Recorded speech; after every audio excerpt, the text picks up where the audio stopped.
that. For one chance, just one chance, to come back here and tell our enemies that they may take our lives, but they'll never take our freedom!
And welcome to Anti-Tyranny News Radio here on UCY.tv.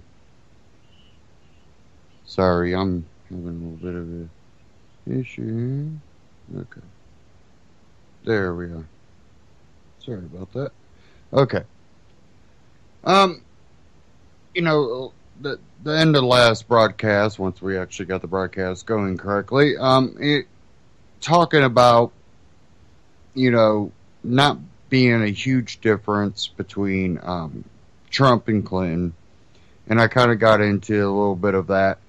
And the second half of today, I do want to cover that because there's so much that goes along with that I think people still do not really have a correct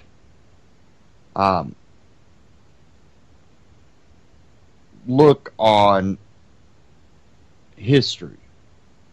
We've been taught a kind of whitewashed history, and then afterwards we're also, you know, we get the conspiracy theory with absolutely no evidence, just theories that people put out there, and there's truth somewhere in there. And to decipher what you're receiving for information and being able to basically, you know, come to a logical conclusion, that doesn't always mean that you just shrug off everything else. A lot of people are like, do you believe in this? And I'm like, no, I don't. But, you know, I don't have all the facts to say it's not true. But I might not believe something just because another person said it. Definitely, you know, people get a lot of information off the internet. And the internet is something that, in one way, has opened the doors to people getting information that they never would have gotten without the access to the information that we have nowadays. But again, with that comes the manipulation, the lying, the conspiracy theories, true conspiracy theories. Again, a lot of stuff is called conspiracy theory just to try to wean people away from looking into something. Now, I did want to get into a clip, and this will also allow us to test the playback here. Having quite a bit of issues with it lately, and I'm not sure why. I think I got all my settings where they should be, so hopefully this will work. I have a Ron Paul Liberty Report. I do want to get into some of the um, foreign aspects because, after 9/11, you think that, yeah, we're going to have military response. Okay, we've had military. We are still over in the Middle East. And a lot of what's going on over there is now being fueled by us being there. And we're kind of in a catch-22 because of us being over there for so long. Now we have created something, and it's kind of a double whammy. We helped create it. One, we've armed a lot of these groups. Two, these groups have been able to recruit on the basis of foreign people being in their country. And a lot of propaganda, just like here in America, where when the youth grows up just knowing the situation they're in and not knowing exactly how they got to this, situation, it's very easy for the recruitment. And the son of bin Laden had come out urging Saudi youth to overthrow their government. And if you don't think that our involvement over there has something to do with it, he actually had interest in the areas where our military is active in the Middle East. And so I want to cover this Ron Paul Liberty Report again. Hopefully it plays here. We'll see. So let's go ahead and try to kick this off.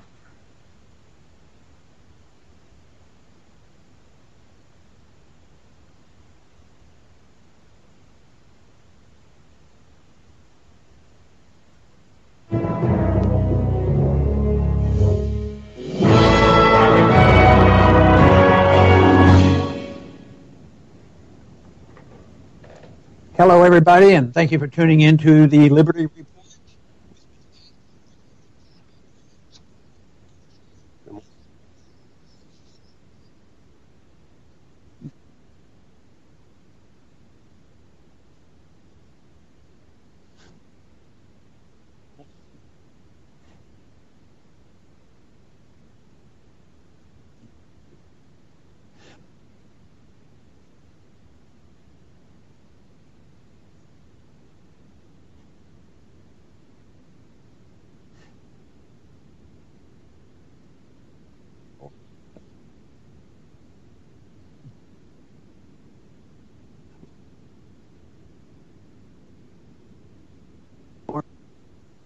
Okay, we must be having some troubles here. Let me try to get this going again. I'm not sure why it just keeps cutting out like that.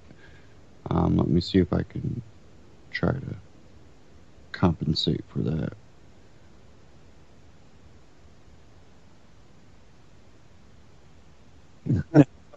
So far, but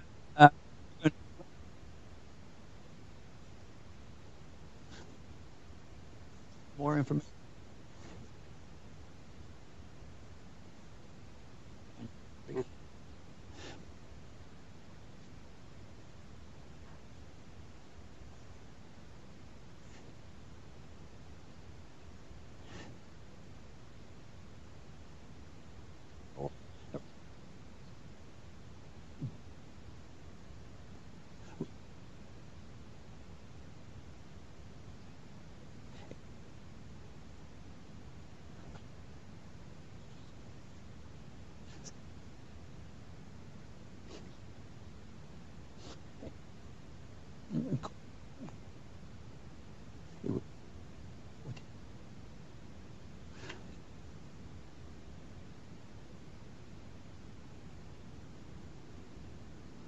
So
okay. I'm not sure exactly what's going on.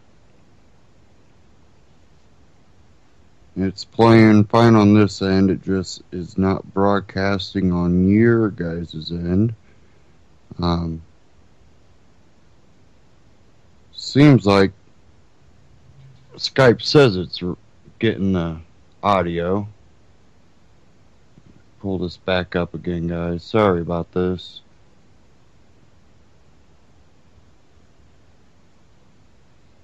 Let me see if I can get it to fire.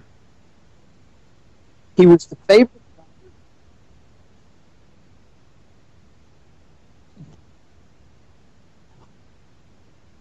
Wanted him to eventually, take over. So he would have been 18 years old when his dad was killed. So he now.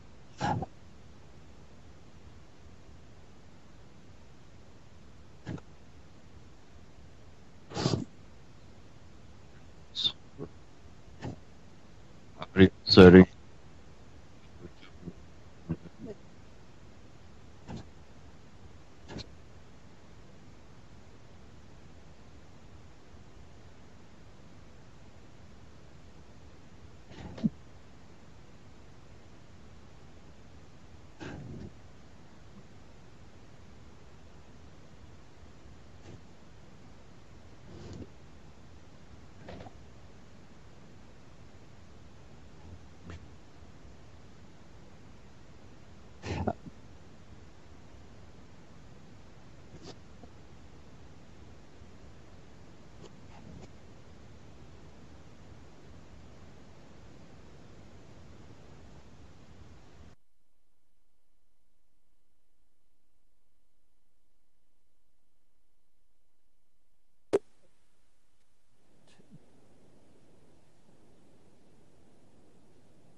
To it or not.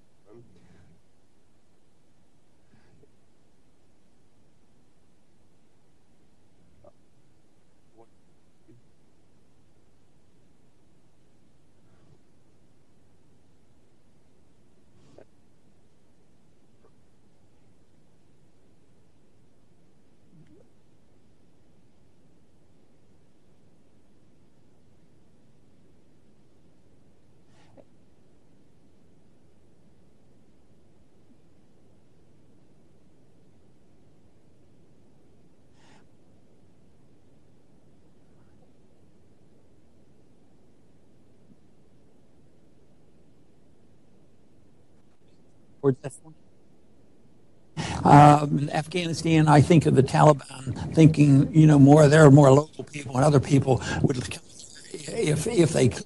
But there is a unifying theme, in my estimation. And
Okay, we're going to try that a little bit later. Apparently the audio is still not streaming on your guys' end.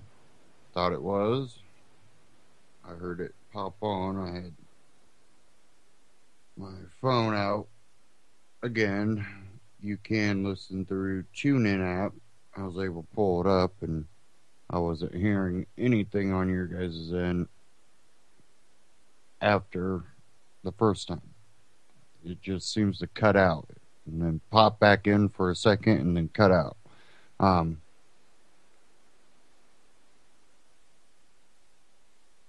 I just, I don't get it. Do not get it. But maybe we'll be able to get back to that. Um, we'll get into the foreign policy here in a little bit. But I do have one thing here that I wanted to cover from Reason.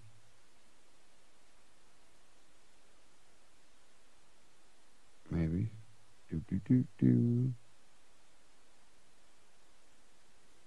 Now, being someone that is in the farm area, you know, I'm surrounded by farm. Everybody knows that there's a lot of farming in Indiana.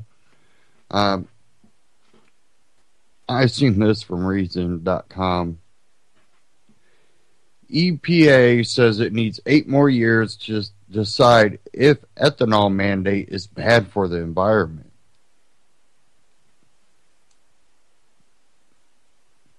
Now, there was a time I seen a lot more wheat grown around here.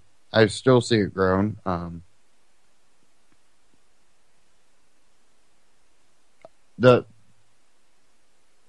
not a big fan of a lot of wheat because the wheat we have today is so distant from what wheat used to be, and I'm not a big corn person because, well, we know most of it's going to be more likely a GMO seed. And soybeans, you know. But lately, even the soybeans and the wheat have been way overshadowed by corn.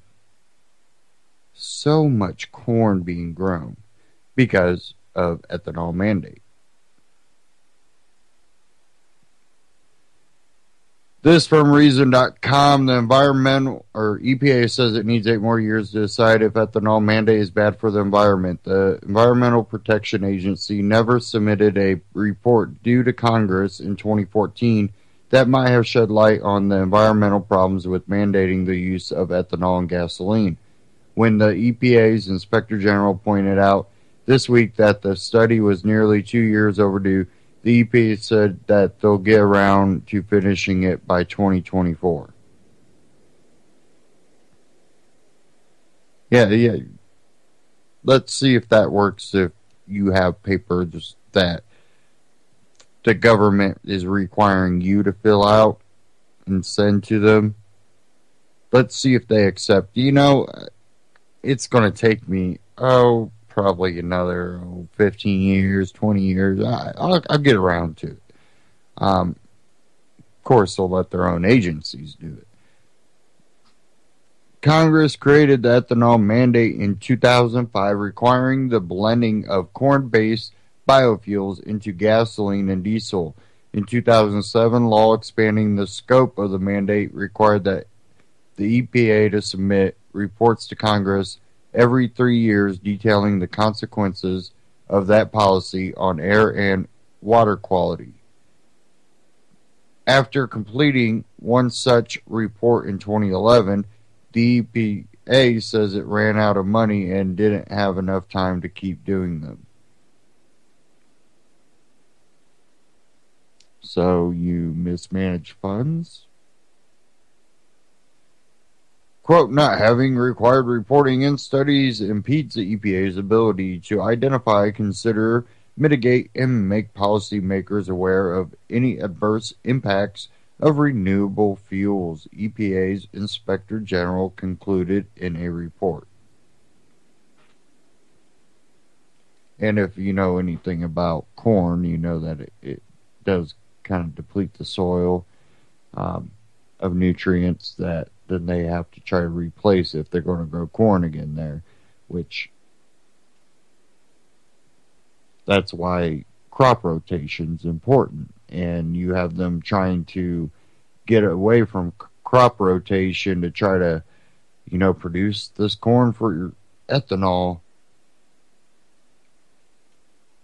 And because of the mandate, of course, it puts a demand on farmers to produce it because that's what they need to make ethanol.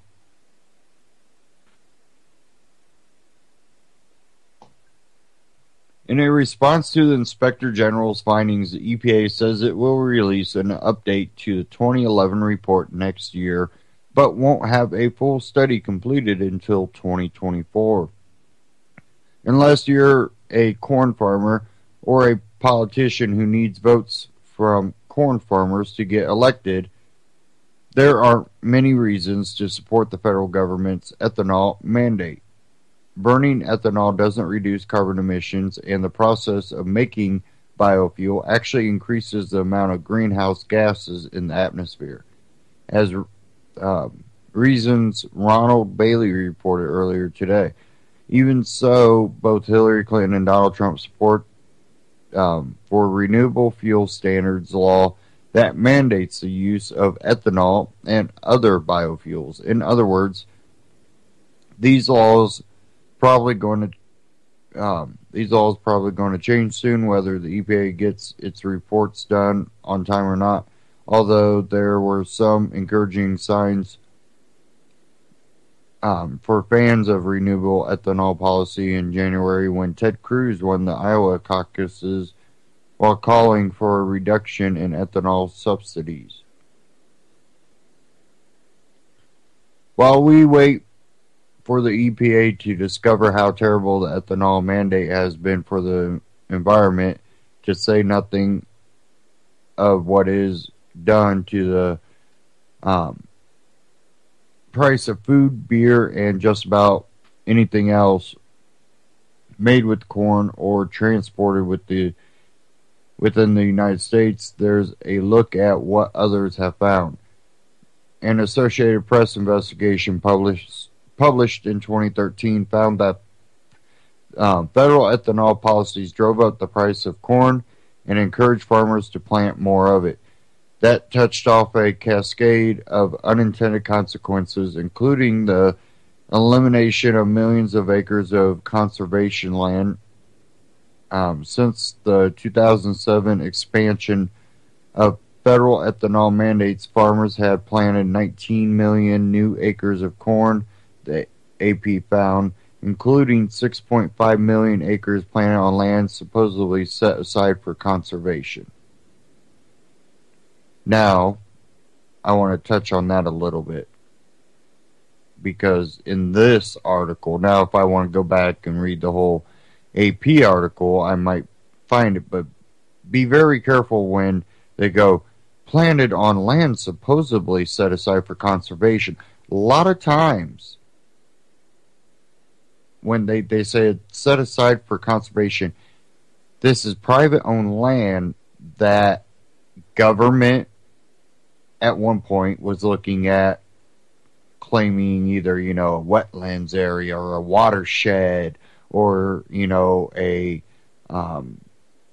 natural forest with some frog that's rare. It becomes one of those things that you got to be careful with set aside for conservation. Now, I do know, used to, buddy that passed away, he had land, part of it was farm, but a lot of it he left natural because he lived off that property too.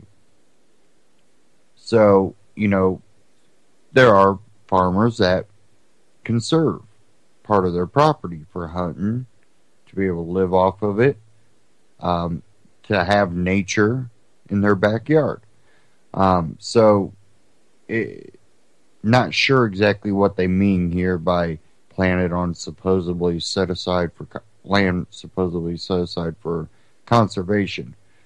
So just be careful about that. But it says that's more than the land area of Yellowstone, Yosemite, and Everglades National Parks combined.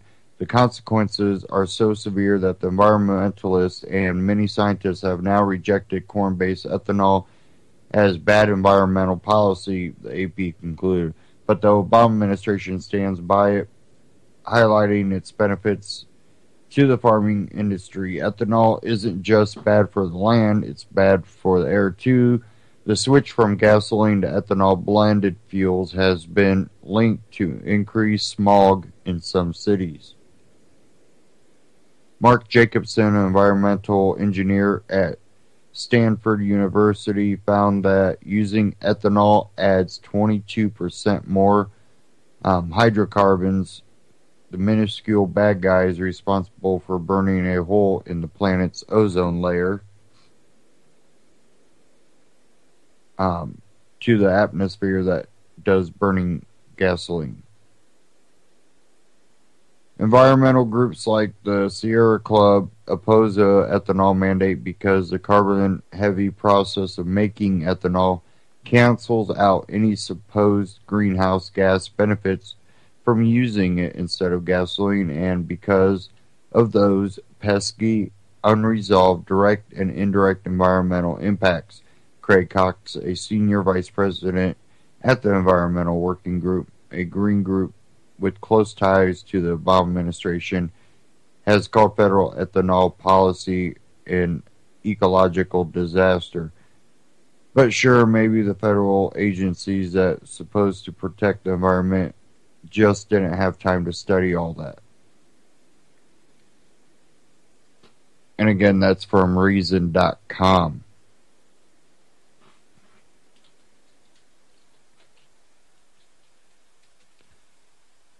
Now,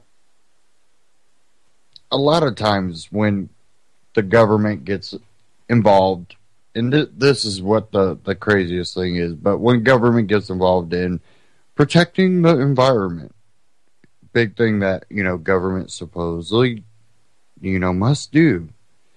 And it's funny because I've seen people that basically lost their property rights because someone wanted to come in and go, oh, that's a watershed area, or that's a wetlands area. You can't build stuff there. And when you know a lot of these people that have lots of acres that they manage, and yeah, they might farm part of it, but they do always, leave sections of it wildlife. A home for deer, a home for, all kinds of animals. They respect nature. They have to manage nature, that, growing things. And there are a lot of them that do like small farming plots, and they try to do organic and all that. And, a lot of other ones aren't, aware of, the possibilities of the non-organic crops. We'll put it that way. But it's funny when government comes in, because like some of these super fires, they used to talk about it. They started talking about it. Then someone must have got in someone's ear and they stopped covering it. But for a short time, they started covering it real quick, and then again, stopped covering it. But if you remember, when they were talking about a lot of these wildfires that were happening, and they were calling them super, wildfires, or, super fires, they were talking about the intensity. Now, of course, they'll probably try to link that, oh, it's global warming, it's just drying everything out real bad. But before, they had, shown in forests that haven't been burnt yet, that are, under threat of being, a wildfire, that they were walking through these woods. And these were areas where, you can't harvest wood, even dead wood for campfire. You can't touch anything. You're supposed to just kind of like leave it be. Um, and you're watching them walk through these woods, and it's a tinderbox. It really is. There's so much dead stuff just laying there that's highly, highly flammable. And yeah, that's kind of a natural thing. But again, you got to remember that, our populations, our cities have expanded. And so we do have a little bit less areas, plus farming has expanded. So, you want to try to preserve the woods and the natural areas, well, actually allowing humans to come in and manage it. Like a lot of people that own lots of acres do when they have woods. What do? Well, they go through and get rid of a lot of dead stuff. They'll leave, one fallen tree and some stumps here, maybe a little brush area over here. But for the most part, they will go through and clean a lot of it up. Why? Well, one, it makes it easier to use, makes it safer to use, makes it less of a dangerous situation. Definitely if you live in an area that might be susceptible to wildfires.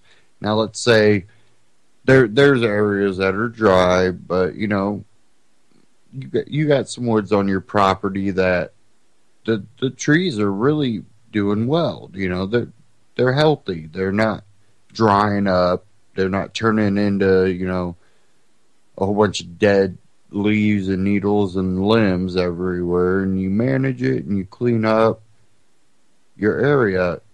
You're less susceptible to sparks and embers and stuff coming over and starting your woods on fire. You go through and you clean up a lot of the dead stuff. And one thing humans have done a lot in areas that have dry seasons is the woods aren't always dense everywhere. They put breaks in it. Now, firefighters do that when they try to prevent it from going too far. I don't ever think they do far enough back, but that's what they do. Sorry, give me a second. The thing is, though, when the government has gotten involved, it really has always had a negative impact on, not always, should I say, but a lot of times government gets involved after someone else has already tried something or is trying something. But when they take over, when they start managing things themselves, they tend to do a really piss poor job. A lot of that probably could also be linked to micromanaging and no real oversight. I want to try to get to this Liberty Report. We're going to try this again. And let me get my earbuds ready here. So we'll go ahead and try this one more time. Bin Laden speaks, should we listen? Ron Paul Liberty Report.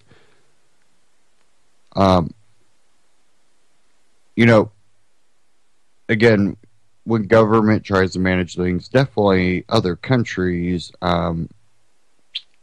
we tend to do again, a piss poor job. When you look at the best ways that we have involved ourselves foreignly is if we do need to be involved, World War II, we get in there, we do our job, we might help them out a little bit, but we get out of there pretty fast. We're not doing that in the Middle East. So let's see if this Ron Paul Liberty report will play this time. Hopefully it will.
Name, and he's recruiting. But this came out on a news release from Site.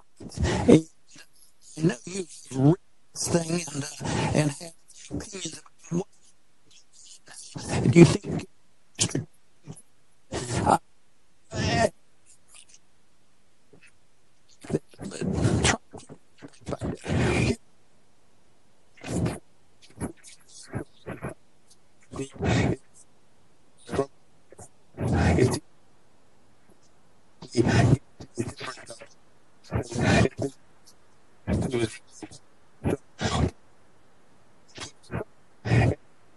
What was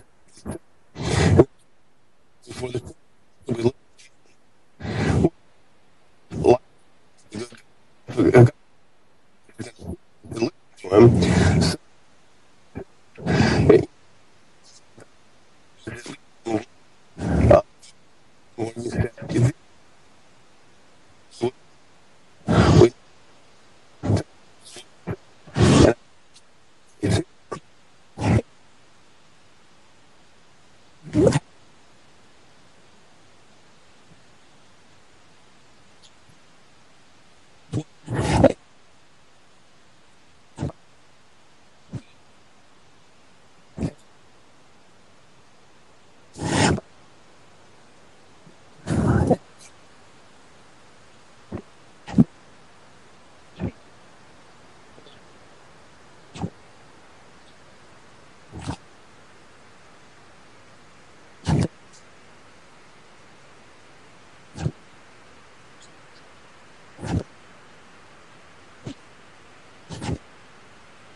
Sorry.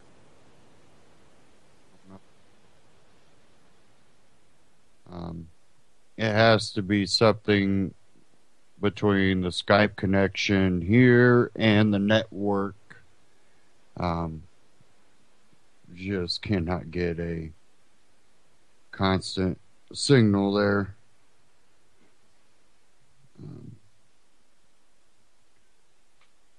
So basically, I'm just going to tell you, go check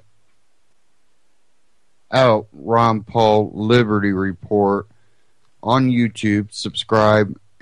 Check that Ron Paul Liberty Report out on Bin Laden's son and the foreign intervention that really has proven time and time again to really fail us. We don't get anything out of this, and we create more enemies. If we actually have someone attack us, there's one thing, but have we not taken out who supposedly attacked us? Have we not got Bin Laden?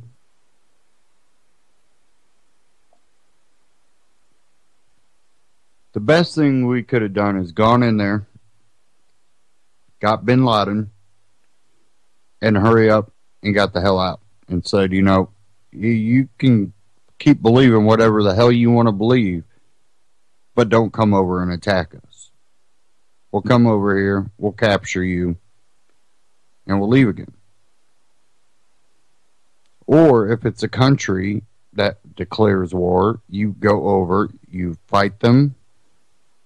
If you have someone attacking your country, you go over, fight them, get it done, come back home. When we supposedly mission accomplished, but we're going to stay over here for a while. No, wrong. Um, and Ron Paul was someone that was there in Congress saying that, what are we still doing here? No one wanted to listen. Kind of like Rand Paul when he was running for the Republican nomination. He's actually bringing up legitimate things and trying to put actual, facts and statistics out there, and no one would listen to him. He wasn't playing the circus game like they wanted him to.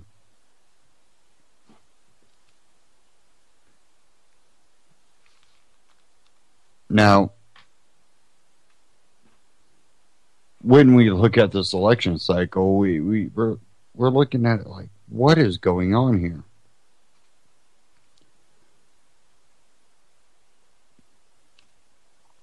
And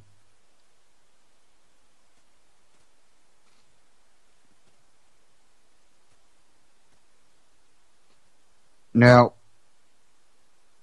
sorry, I'm having a little problem.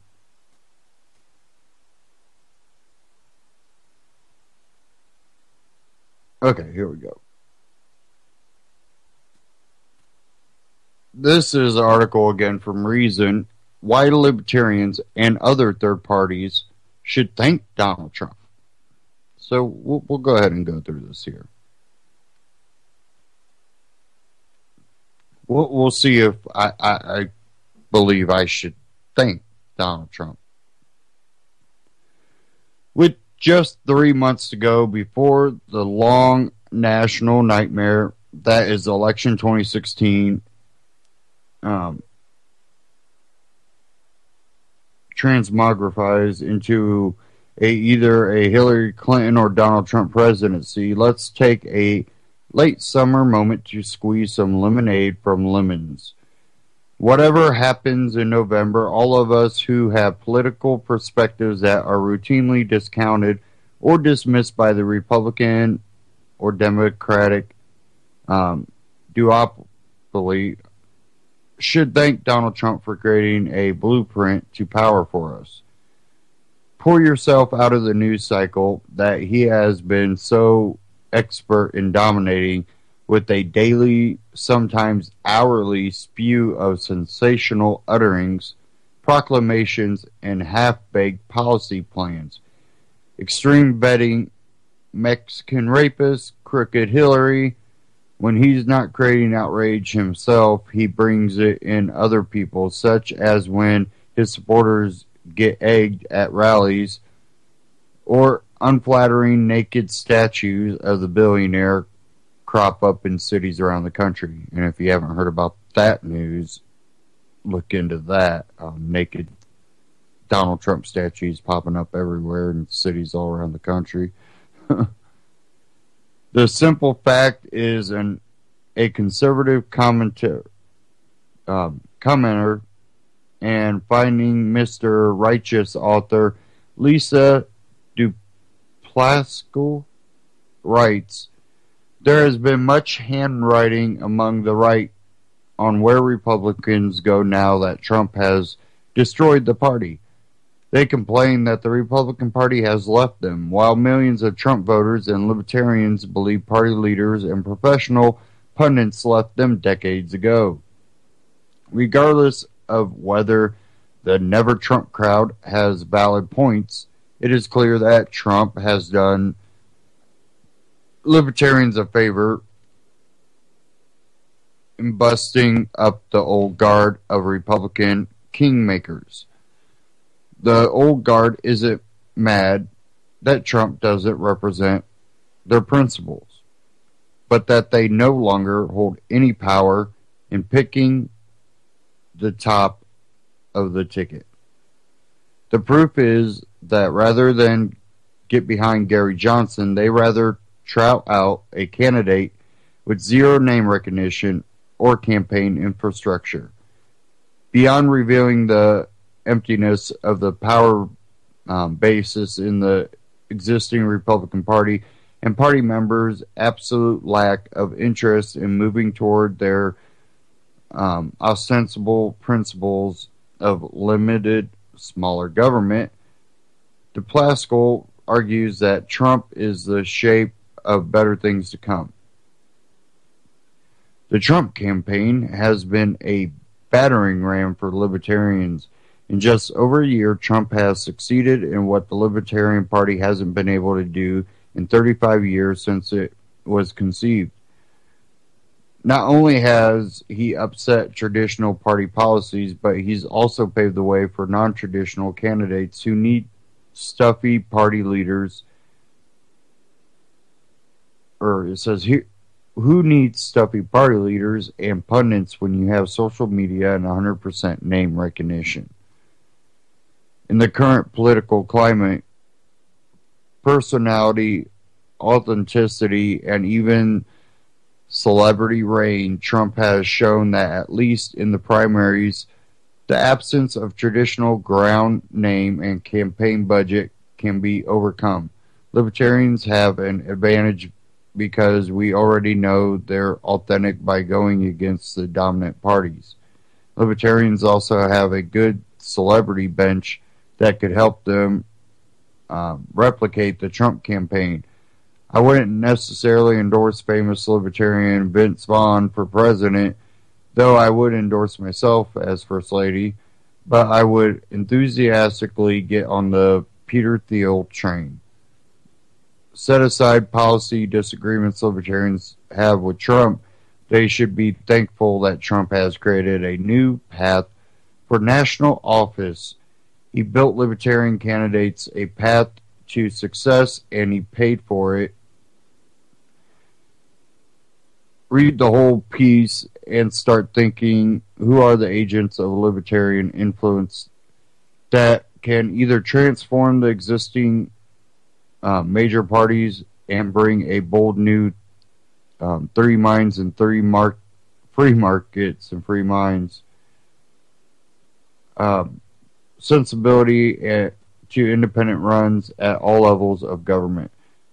Better yet, who are the crossover figures that might do the Libertarian Party what athletes such as Joe Namath did for the old AFL by legitimizing an upstart league as a major force?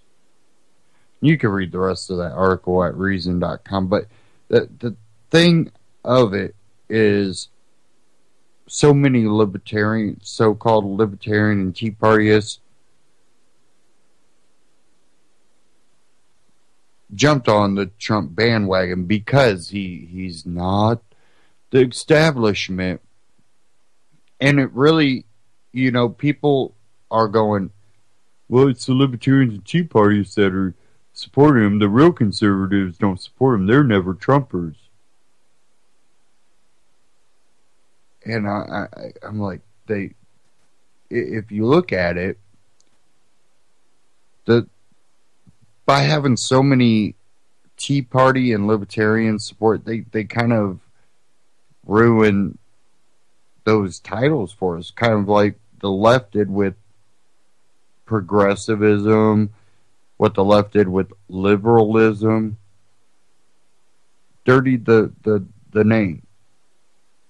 Classic liberalism would be closer to what Libertarian and Tea Partyists would be calling for.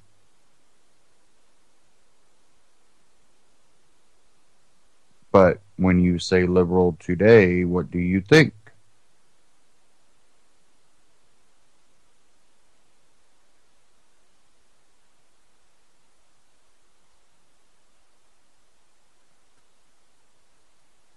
So we have to be careful. Okay, you put the veil in the hole, or a hole in the veil. Whatever. We are stuck in an election that can possibly either candidate can alter America beyond the point of coming back. When you have people like me that are very, very, very, I look at any possibility including Libertarian Party, and going, are they? Are they what they say they, or tell the people that they are? Are they those people? Are they playing a game? What's their previous stance on things? Was there something that happened that might have made them change their mind? Or are they playing the political game? A lot of times what I see is they're playing a political game.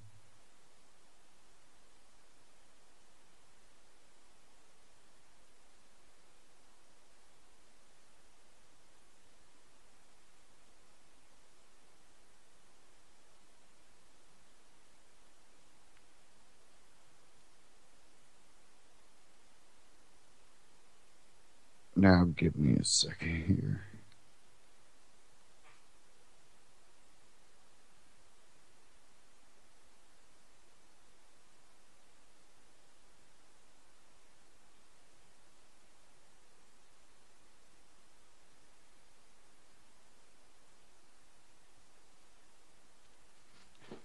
Trying to bring up this other article.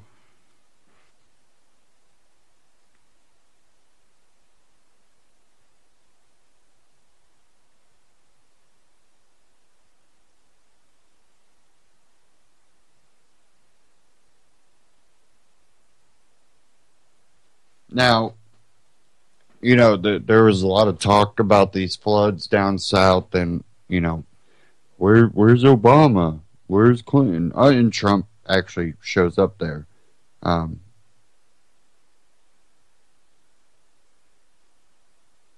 It's one of those things again. I just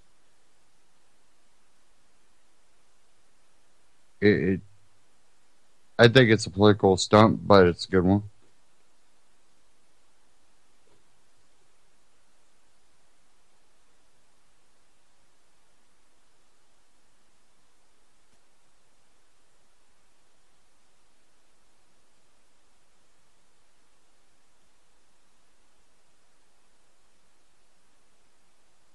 I'm not finding that article I was going to cover.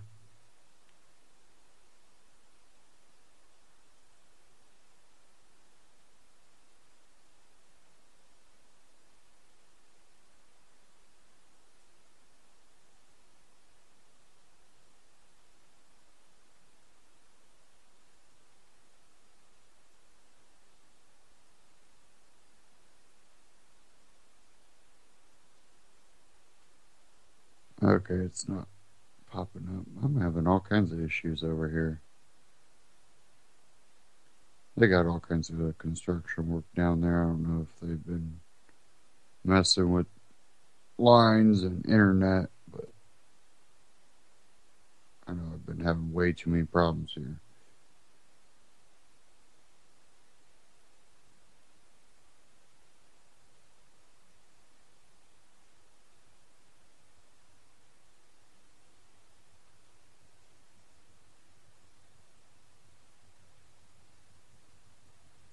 Okay, we're going to try a different article here.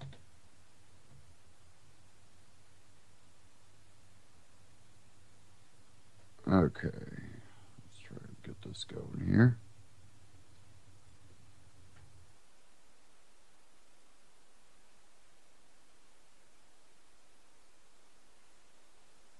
Sorry. Come on.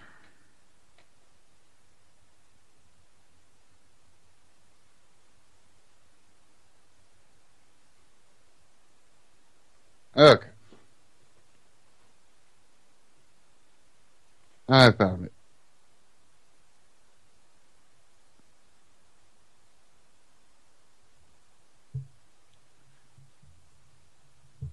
Now, instead of showing up like Trump did, Clinton calls Louisiana governor to discuss the floods. This Washington AP, I'm getting this article here from CBS8.com. Hillary Clinton has called Louisiana Governor John Bel Edwards to discuss the state's devastating flooding and says the state's relief effort can't afford any distractions. The Democratic presidential nominee says in a Facebook post that her heart breaks for Louisiana, where a torrent of about 2 feet of rain the southern part of the state, damaging tens of thousands of homes and affecting more than 100,000 people. Campaign released the post on the same day that Republican Donald Trump and his running mate Mike Pence traveled to Louisiana to inspect the flood damage. Clinton is urging people to reach out to the Red Cross and the Baton Rouge Area Foundation to help with flood relief. Donald Trump is showing his softer side as he consoles Louisiana homeowners hit by the devastating flooding. The Republican candidate's tour of the damage included a stop at the home of Jimmy and Olive Morgan in Denham Springs, Louisiana. As Trump and his entourage visited, the couple was still sweeping out floodwaters from their home. A ruined couch, chair, and bedroom furniture are heaped on their lawn. Jimmy Morgan told Trump he spent his 79th birthday on the roof of his house. Asked by Trump about whether he'll rebuild, Jimmy Morgan replied, "I just don't know what we'll do." Trump hugged the man and later told him, "You're going to rebuild. It's going to be so beautiful." Donald Trump is receiving a warm reception as he tours a heavily damaged portion of East Baton Rouge Parish in Louisiana. The GOP nominee and his running mate Mike Pence were greeted by a crowd of supporters after visiting a local Baptist church where volunteers have gathered. "Thank you for coming, Mr. Trump," one woman screamed. "We knew you would be here for us," another shouted. Trump greeted the crowd, shaking hands and signing hats, but he turned down a plate of South Louisiana specialty jambalaya offered to him. Donald Trump and Mike Pence have stopped at a Baptist church in a heavily damaged portion of East Baton Rouge Parish. The Republican candidates met a group of volunteers who have been cooking meals for flood victims and helping the elderly gut their homes. Trump asked questions about the extent of the damage and thanked volunteers for the effort. The candidate also met with Tony Perkins, president of the Family Research Council. Perkins' own home was flooded. The prominent Christian conservative said he wants Trump to let the country know about the extent of the damage. Many Louisianians feel the flooding has been ignored by the national news.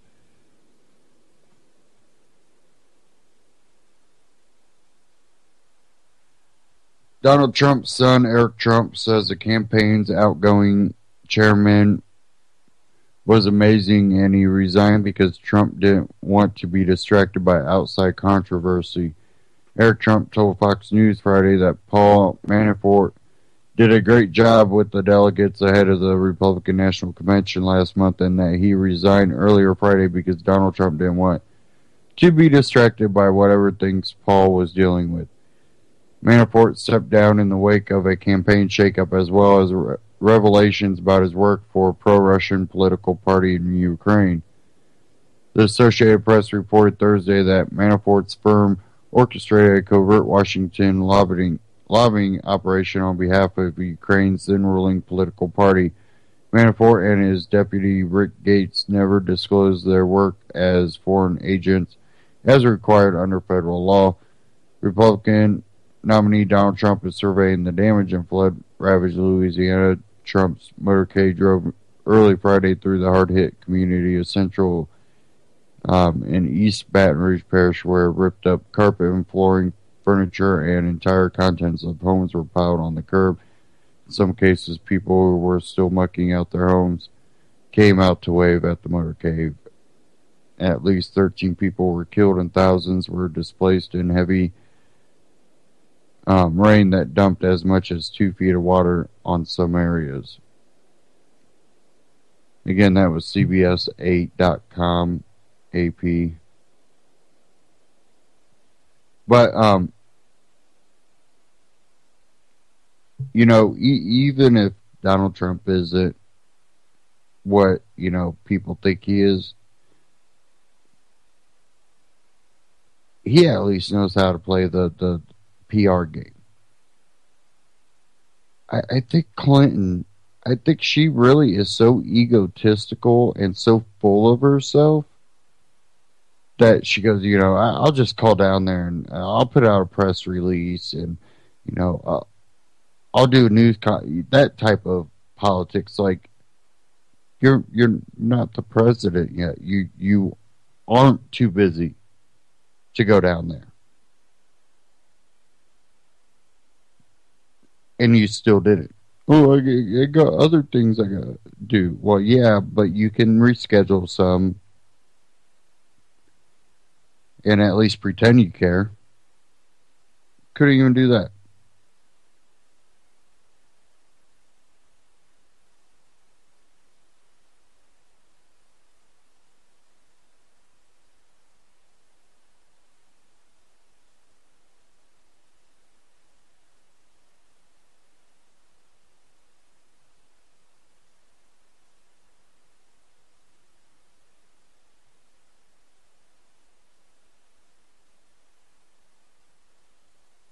Okay. Now, I usually don't cover too much of this type of news, but because it is the U.S. Olympics, because it was U.S. swimmers, I figure I'll cover it. It's all in the news. Um, the four swimmers include Lochte, that their story is basically started unraveling. Um, I do believe there was a gun involved, but their story has come undone. And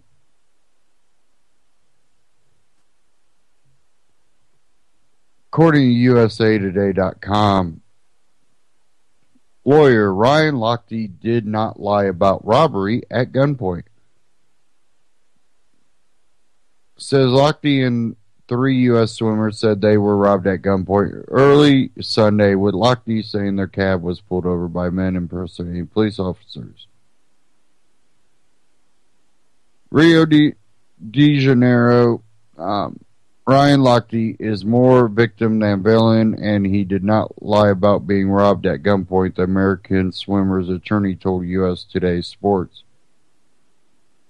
Jeffrey M. Ostro, a Fort Lauderdale-based lawyer representing Lochte, said Lochte's apology on Friday should not be viewed as a full mea culpa.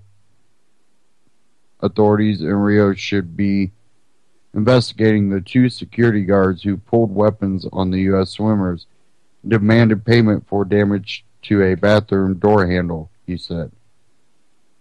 I do not consider things done. I know that investigation is still going. I hope that there is more that comes out of it. Find out a little bit more about the security guard or the military police or whoever it was specifically that extorted the money from the swimmers, Ostro said.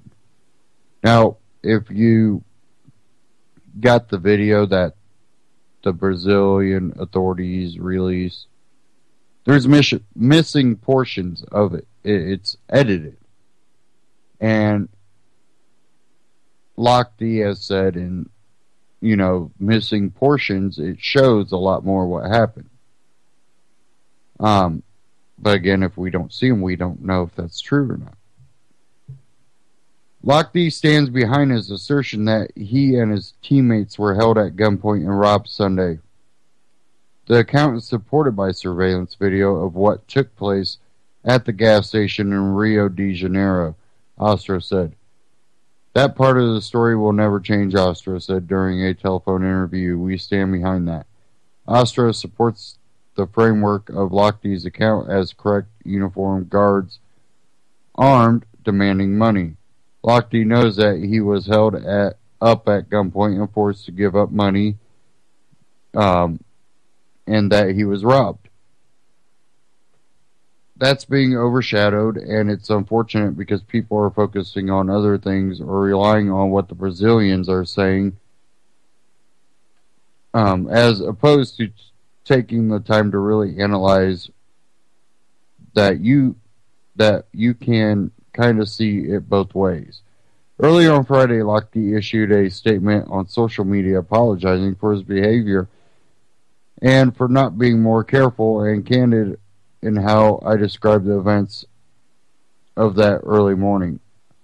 Ostro said casting Lochte as a villain in the incident, someone who distorted or fabricated what took place in the alleged robbery, fails to account for two perspectives based on the surveillance video.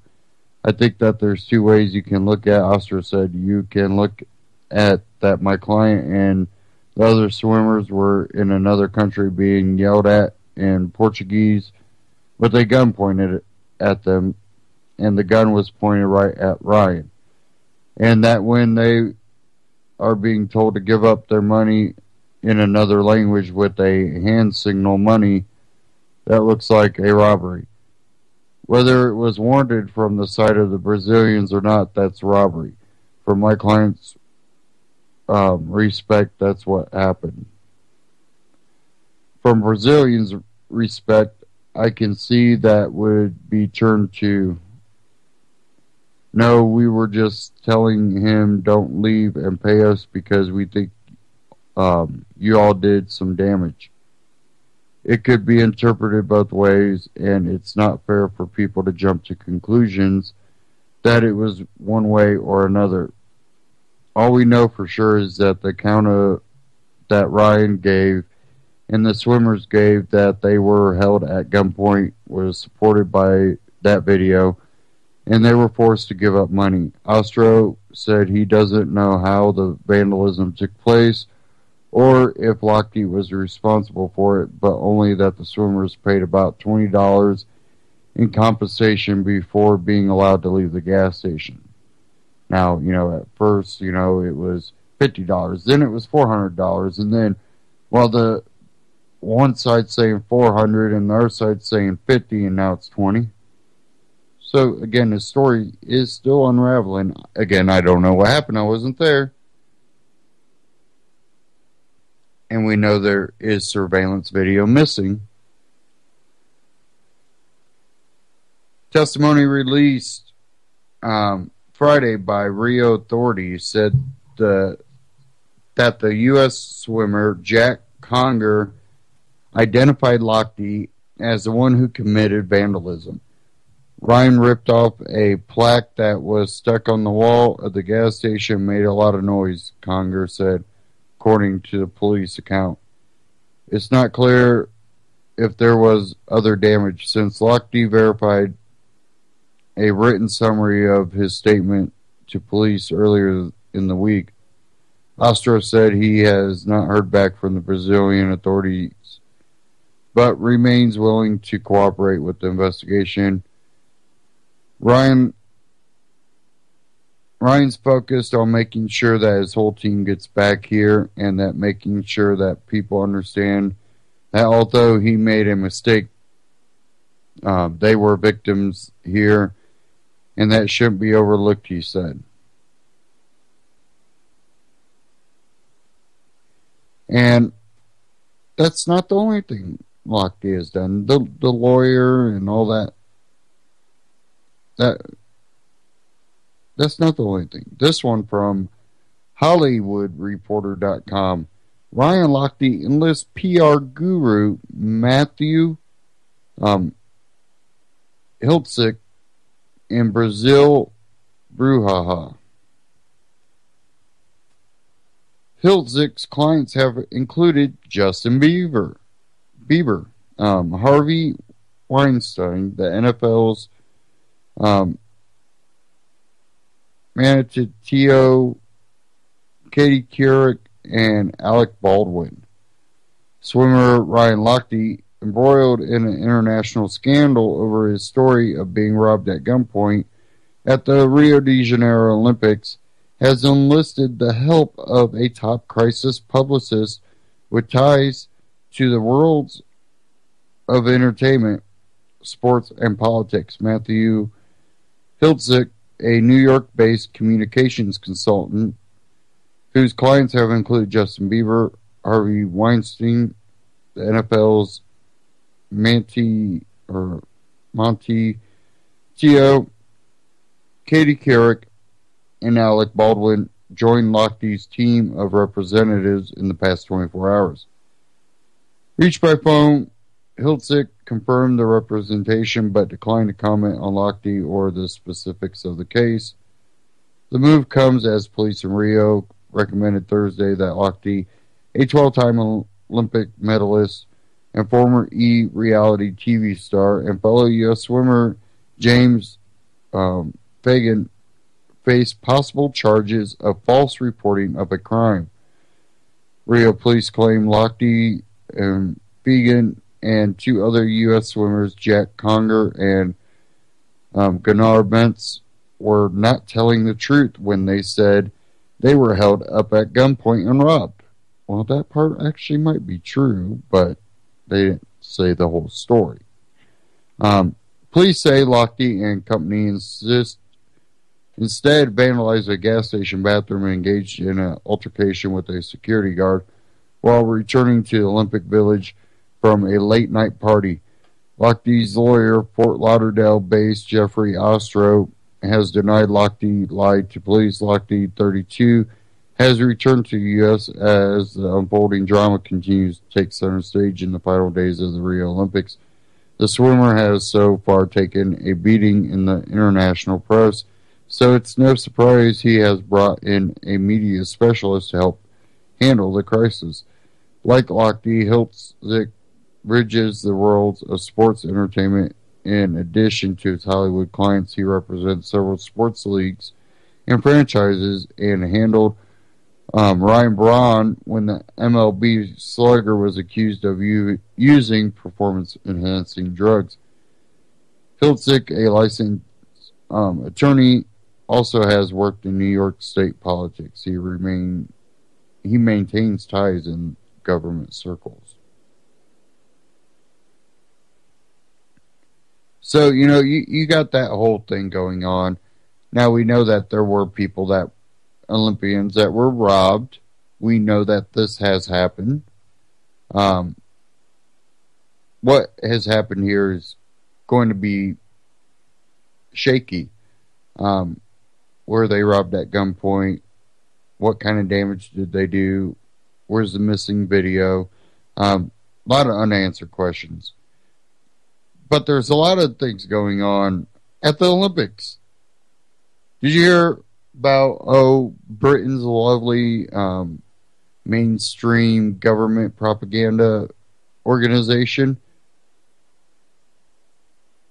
Yeah, BBC. Yeah, that one. Well, they went live on air. And it was pretty hilarious moment. And the Sun out of the UK reported this. Hilarious moment flustered BBC Olympics presenter Dan Walker is interrupted by a couple having sex on Rio Beach behind them. Oh, yeah. A TV presenter covering the Rio 2016 Olympics has been rudely interrupted on air by a couple appearing to be having sex in the background. The BBC's Dan Walker, presenting the channel's coverage of the games from the beach in Brazil, fought back the laughter as he tried to ignore what was going on behind him. The presenter was rudely interrupted live on the air by a couple appearing to have sex in the background. But Walker was forced to address the awkward situation after viewers began tweeting in. Eventually, the presenter denied the passionate pair were doing that, but refused to let the camera zoom in as some on social media had suggested. Instead, the 39-year-old insisted they were having a hug or reading a book in a strange pose. It is hard to see exactly what the couple were doing as the footage was filmed at night. The presenter was rudely again, it repeats itself. So, that went on. But one thing that was kind of interesting, this one was out at NBCNewYork.com. Weightlifter tests positive for rat poison, loses medal. A male weightlifter from Kyrgyzstan became the first athlete in Rio de Janeiro Olympics to be stripped of a medal after a positive drug test. Is that Ardikov tested positive for strychnine after winning the bronze medal in the 69 kilogram division. The Court of Arbitration's Anti-Doping Division said Thursday the 22-year-old lifter's medal was taken away and he was kicked out of the games. The chemical is defined as a stimulant in the World Anti-Doping Agency's list of banned substances. It's often used as a pesticide, particularly for killing rats. It is a highly toxic drug, often used as a pesticide, particularly for killing rodents. However, it also has a long history in sports doping, used in small doses to tighten tired muscles. It was reportedly commonly used in the early years of the Tour de France to help cyclists survive the demanding rides. CAS referred the case to the International Weightlifting Federation for possible further sanctions against Artikov, who could face a 2-year ban from the sport. So, we have one that was kicked out. Now, one that I want to cover here, this kind of angers me and has nothing to do with the U.S. But it does have something to do with this EU. Oh, yeah. Telegraph. How dare these Europeans try to claim Britain's Olympic gold medals as their own? I was in Berlin when Germany won the World Cup in 2014. Fireworks, street parties, singing, dancing, and lots of flag waving all spoke to a joyous national celebration. The due of any victor in international sport.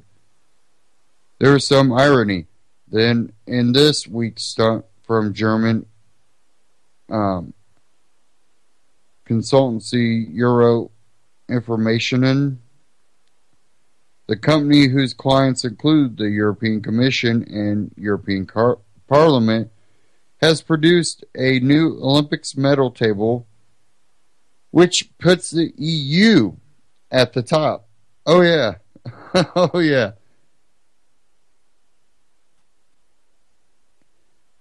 The absurdity as well as the diplomatic idiocy of this gimmick is obvious. The EU, as any of its bureaucrats will proudly draw, is not a country, it's a bloc. And the Olympics does not award medals to blocs, such as FIFA does not, or much as FIFA does not. But the truly amusing irony is that this ghastly competitor tops the chart largely because of the incredible medal haul of Britain, the very country it is currently absorbed in shaming and punishing for its rankly disobedient vote in June to leave the EU. While this reading of Olympics victory is amusing mainly for its whiff of sore losers, its underlying impulse is far more sobering, for it is the perfect manifestation of an attitude which is just as common among the consultants, PR men, and apparatchiks who surround the EU's institutions as among those within it. An obsession with the um, conformation or conformism and visceral distrust of individualism. When it comes to the EU, its commissioners, MEPs, and its shadowy orc cloud of unaccountable, long lunch-taking, lurking elites, it's always a case of you're with us or against us. In fact, there isn't really a choice in the matter. Even popular democratic attempts to go against have a history of being ignored. Famously, in 2005, the French were offered a referendum on whether to ratify a European Constitution. After much thought, debate, and huge turnout, they voted against. So did the Netherlands. So the EU did what any power-crazy bloc would do and put it through anyway, packaged as a Treaty of Lisbon. A decade on, the French people are well and truly fed up with the EU and its quotas, its rules, its dictates, its suppression of national free will. A 2015 survey found that a whopping 67% of French people would get out.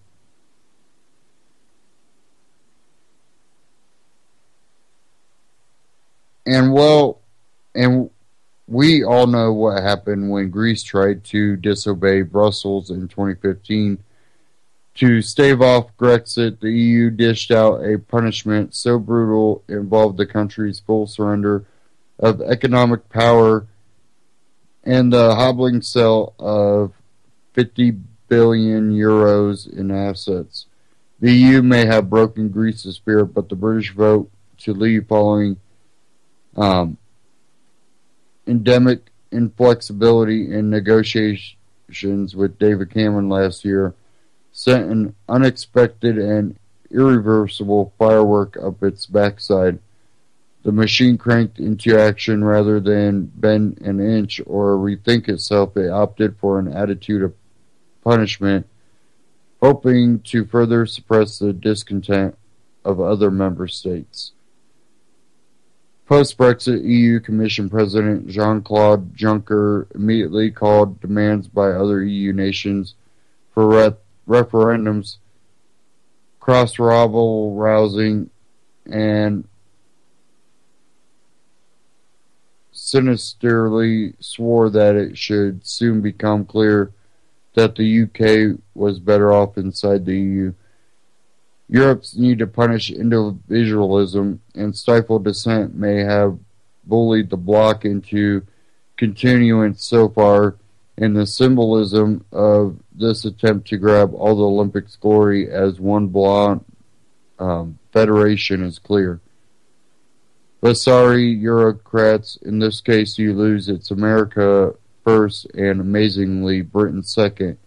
And no amount of huffing and puffing is going to change that. So yeah, the EU wants to take credit for Britain's medals. Make it look like the EU is so great. No, it was America, Britain, and Canada, wasn't it? Or China, and then Canada. Not Germany, France, the other ones. Yeah. So,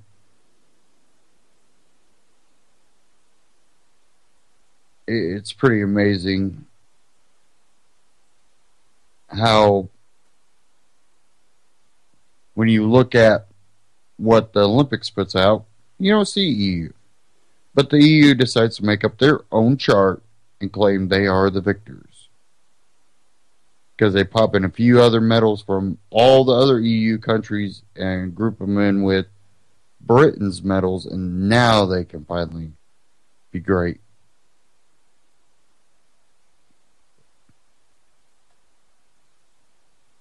And again, that shows how the EU ignores a lot of their... See, France and all these countries, they need that nationalism to try to better themselves. and I'm not saying nationalism as, you need nationalism to survive. No, it's one of those, kind of a community-based type nationalism. The France can, say, hey, we need to do better. But as the EU, well, if you just look as France is another part of the EU, well, the EU is doing great. France don't need to do better.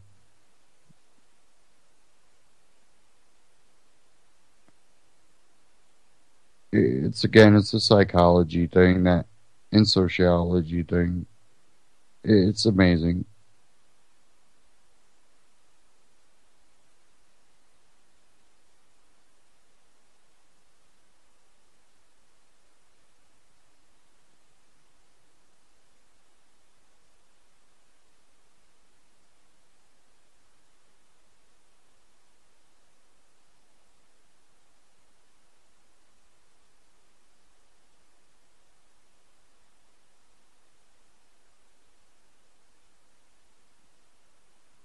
Okay.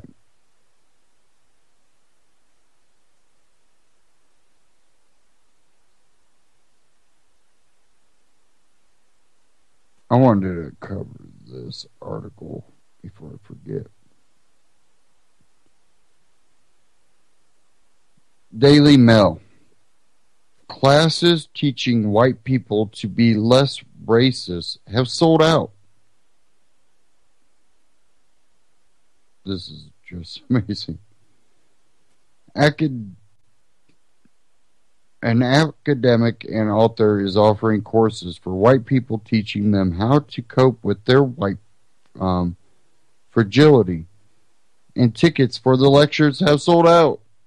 The city of Seattle is offering the class through its Office of Arts and Culture with Dr. Robin DeAngelo, taking students through the course. The workshops, which cost $60 to attend and had its first 4-hour session on Wednesday night, focused on the specific way that racism manifests through white fragility and provides the perspectives and skills needed for white people to have more constructive cross-racial interactions. The Office of Arts and Culture also defines white fragility as the inability for white people to tolerate racial stress. White people in the U.S. live in a racially insular social environment, a description on its website reads. Because these racial perspectives are so rarely challenged within this environment, white people have not had to develop the stamina needed to tolerate racial stress. When white people are challenged with cross-racial interactions, white fragility triggers a range of defensive moves, including argumentation, invalidation, silence, withdrawal, and claims of being attacked and unsafe. How about this? Maybe white people that get verbally attacked just for the simple fact that they have white skin, therefore they are automatically white privileged and white racist, is racist.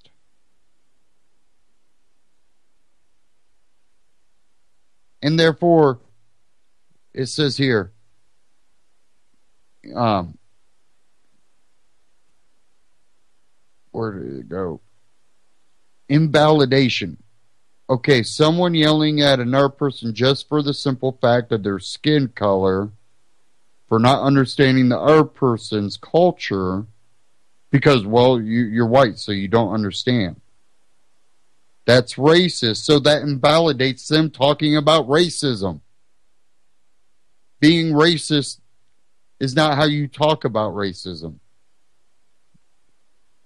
You can't have a racist white person talk about racism in a so-called constructive manner. So why do you think it's going to work the opposite way? And see, this kind of pees me off, and actually pees some of my friends off that happen to be black. Oh no! And it just, it's funny what we see come. Definitely a lot from the West Coast, and I know a lot of black people that look at this white privilege teaching and all this crap. Is they're kind of like these white people are falling for it. These white people are falling for it. They look at it as a joke because it really is. Because again, you're using racism to teach against racism. Doesn't work. Now, I will say this. There is a urban culture, and there's a little difference between maybe a more white urban culture and a more black urban culture. But there is an urban culture that is not shared by the suburban people or the rural people. Therefore, maybe they don't understand the inner city. Now, I grew up with one foot in the rural culture and the suburban culture and one foot in the urban culture. I've had plenty of black friends. I've, been in the dangerous parts of the cities.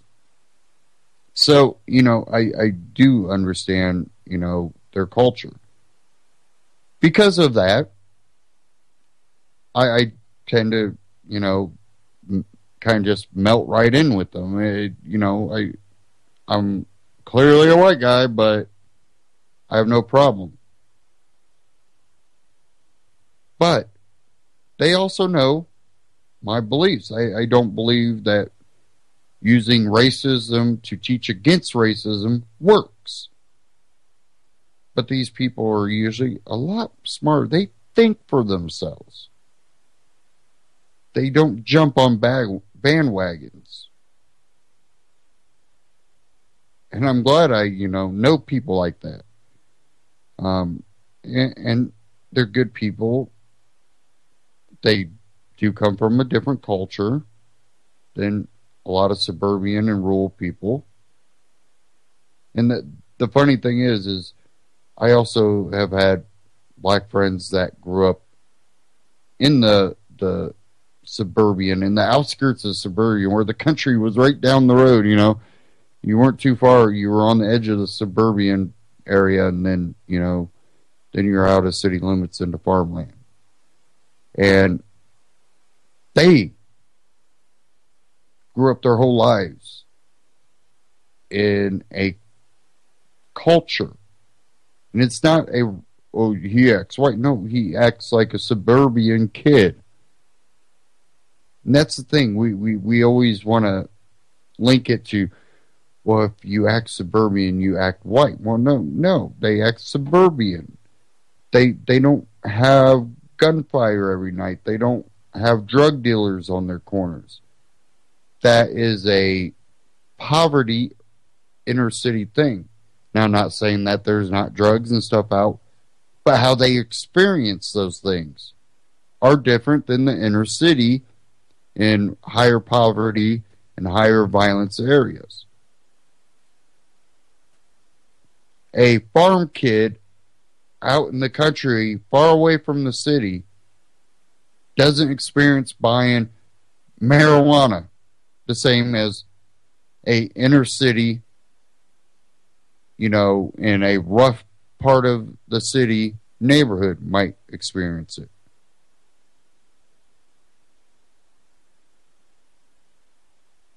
It just doesn't happen. It's a culture. And again, it's not a race thing. Plenty of white inner city people that I've known. You would go, well, they act black or they act ghetto. No, they act like someone that grew up in inner city. Again, why I say cities are not a good model. Communities are a good model. Cities are a forced community. And if you've ever had to deal with annexation, you understand what I mean by forced community. You got a little kind of out of the city, somewhat in a rural area, but kind of more like a little spot out in the rural area that, you know, a couple, maybe a gas station with some groceries and some additions, you know, a little bit of a community going on.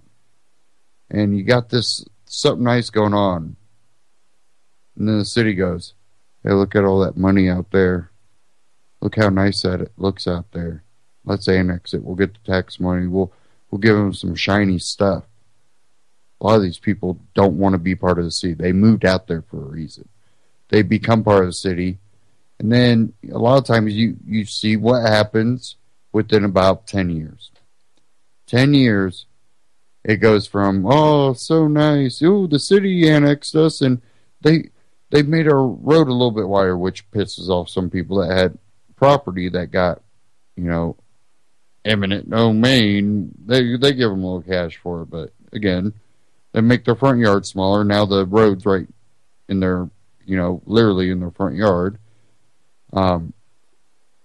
They might put a light in, which actually usually backs up traffic more than the stop sign did, because people out there already knew how to use a stop sign. And then they divert another road, or, hey, let's put off-ramp for the highway right here. Then there's so much traffic, then all those people that moved out there to get away from all that go, you know what, I'm selling my house. Or what I've seen a lot of times, and when I was on property that got annexed by the city, a whole bunch of neighbors, they didn't sell their house, but they moved. Then they turned their older homes into rental homes. And then, you know, they'd have people move in for a year, year and a half, 2 years. Then they move out, and then it kind of sit there for a couple months. Well, if you got a piece of property, you kind of need people living in it. It just can't sit there empty. That's money not coming in. Well, they find an easy way to do it. Section 8 subsidy. Let's just make sure we get our money. And then, you know, those people that work out, we could just hurry up and move some other Section 8 people in. This happened where I was. And not saying Section 8's always bad. There's people out there that fall on hard times, and they do need help up, and I definitely understand that. But just like any government policy, it's so bloated, so under managed, where they really don't take the time and effort to really check up on people. Are these people really needing this? It's just a subsidy. Just make less than this and you'll be fine. A lot of these, I'm telling you, a lot of these people, not all of them, again, there's people that need this. But you have a lot of people that just take advantage of it. Just stay under this amount and they'll pay for the rest of it. Just work part-time. Don't try to, it's easier for them. Well, you know, I have to work my butt off, and then I still only have the same amount of money, where I could work less, and then someone will pick up that little bit. I'm going to work less and let someone else pick up the tab. And with that, also brought crime, because a small percentage of those people will also be people that in some way might do criminal acts, theft, selling drugs. We also had a problem with a lot of, well, not a lot, but there were a few that turned Section 8 that scrappers moved in. And, well, if you've ever seen a scrap vehicle, definitely around, you know, the Midwest, old pickup truck with the beds all banged up, some of them are even like, you know, spread open because so much crap's been holding the bed of the truck. all beat up, looking like crap, and you see them hauling scrap a lot.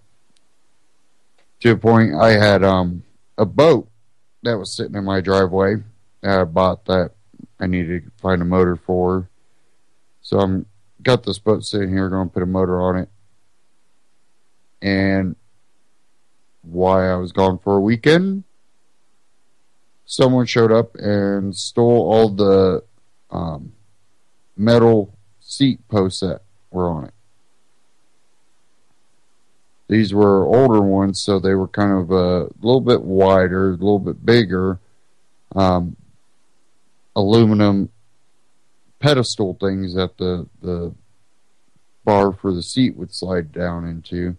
And again, they were bigger ones. I think I forget what size they were, but they were pretty big. But those were stripped off the boat,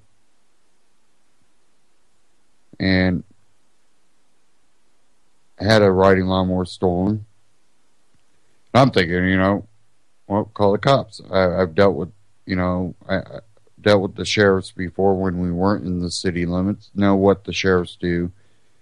Well, call the city because, well, now we're annexed by the city. So call city police. They come out. First thing he goes, "What? I need the VIN number." And I go, "VIN number? We're talking about a riding lawnmower. I mean, the serial? Yeah, the serial number. That's the VIN number.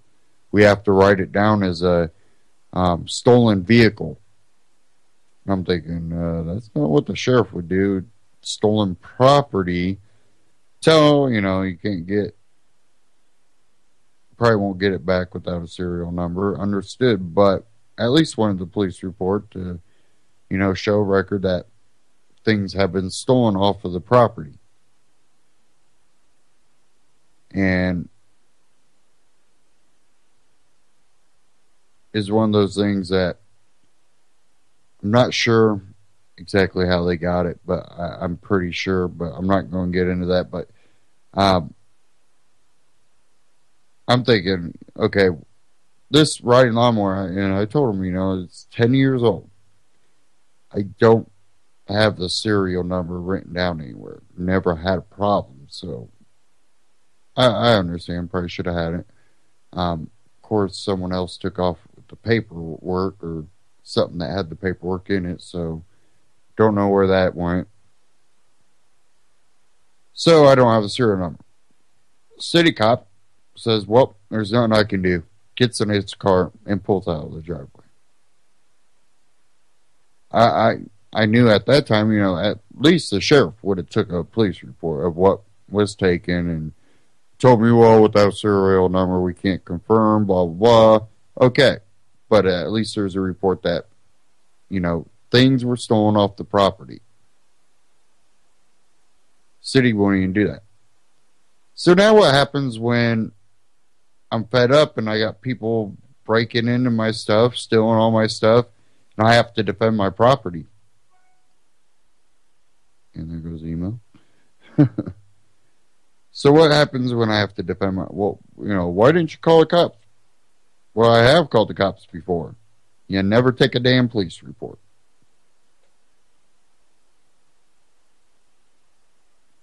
And it got to the point I also... That happened. I had the cops out there on a Friday, and I had to leave that afternoon.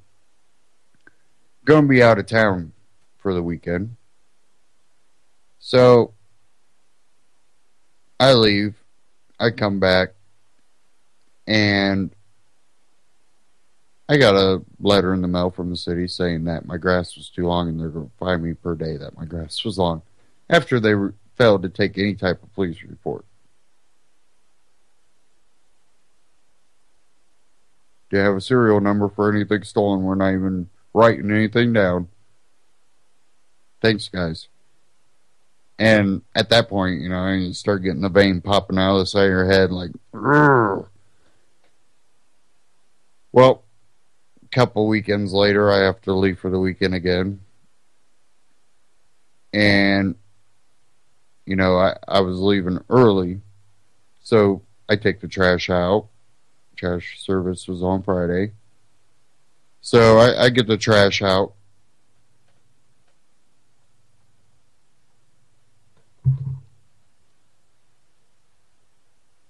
So I take the trash out that Friday morning and leave. And I'm gone for the weekend. Get back Monday. Get my trash can pulled back to the house.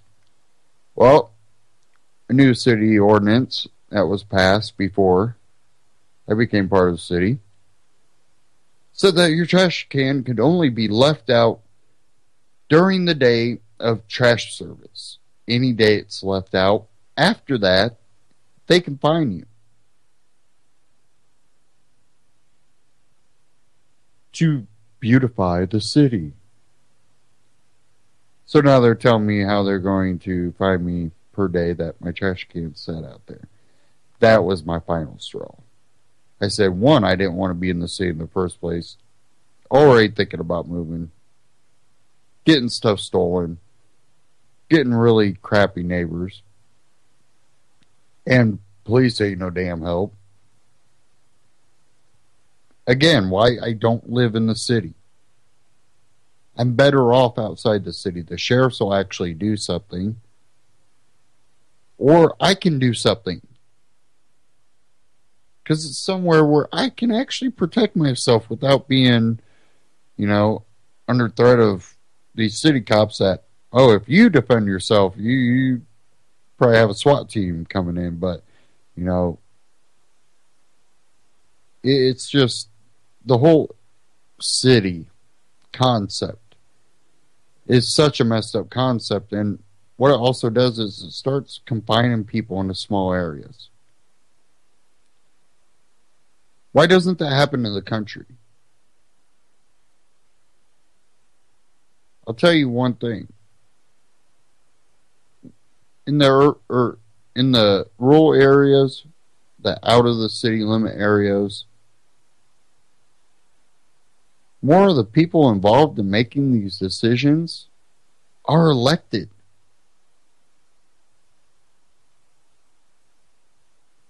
They don't have a future if they're pissing off people.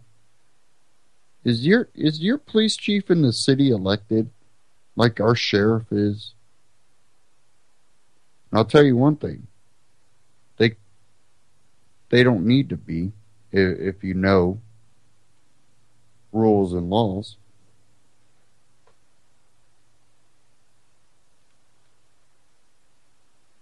Sorry, I got a neighbor guy working on a lawnmower, test driving up and down the street. Okay. Now,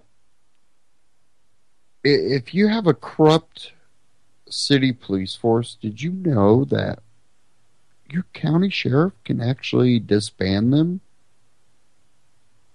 and take over? Know where that's happened, and it's actually been a benefit? Check out Compton. Yeah, it's still a dangerous area. Yeah, there's still high crime there. But look at the high crime under Compton's own police force that they had. And then after they were disbanded, and you had the LA County Sheriff come in. Residents, business owners, all of them have said, we still got a lot of work to do, but we're changing. And we started changing when the sheriff became in charge.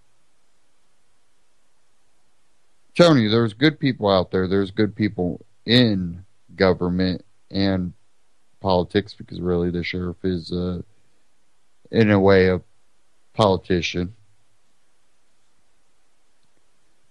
But if you put the right sheriff in, someone you can vote for, you have a chance. And if you're not making any headway in freeing the city up, get out. and make sure you're involved in the county level as much as possible. Because if you have the right county people, you can put a check on the city. But if you allow the city to get too corrupt and it engulfs too much of the county, they become so intertwined it's hard. You know, that's happening around here too. We are getting to the end of the broadcast. I want to thank everybody for tuning in tonight. And sorry for all the problems we've been having on this broadcast. Definitely with our playing our clips and stuff and audio cutting in and out. But stay tuned here on UCY TV. And don't forget to go to UCY.tv. Scroll down to the bottom. Click the Amazon. Shop through Amazon. Help UCY out. And, you know, it's great broadcast here on UCY that's helping spread the truth and spread the information. And if my bumper kicks in, maybe it will, maybe it won't. It doesn't look like it will right away. Don't forget to go to antityrannynews.com/metal. That'll take you to Magi Metals, my choice in buying gold and silver. Check them out, antityrannynews.com/metal. And again, that'll help cover our operating costs on our end and hopefully update a lot of our equipment here since we're having so many problems. Again, stay tuned here on UCY. Great broadcast coming up after this. Don't forget to go to UCY.